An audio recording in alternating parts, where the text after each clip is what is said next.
I don't believe that the governor signed that letter because, mere looking at it, governor cannot sign with a black pen. The ex-governor signed with a red pen. For me, as I'm standing here, I don't believe that he signed that paper. For me, I am not sure. And I will never want them to come back because what they has planned before might happen again. So I will not want them to come back. You have already twisted him and leg twist him, even shot him, his mouth.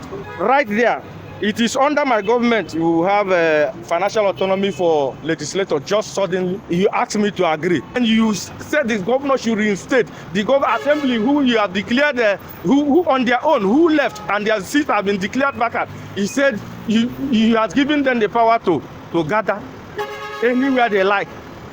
To me as a person, the thing is strange to me. I don't like that kind of a resolution because I don't think I can be in the meeting such a place from the beginning of that to the finish of that meeting for me to tell you I'll send my signature to sign.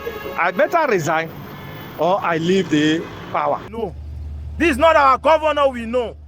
Whenever he goes to Abuja, things get changed.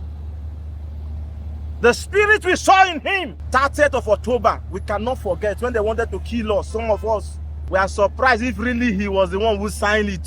It is anti the people. We gave FUBARA our mandates, and we have come. We are asking for our mandates, or else we will revolt against him and Wike. The governor should stay focused to the mandates in which the people gave to him. We so much have confidence on him. He should focus on the mandate. If not, austerity will tell on him. Whether he believes it or not, austerity will tell on him. But whatsoever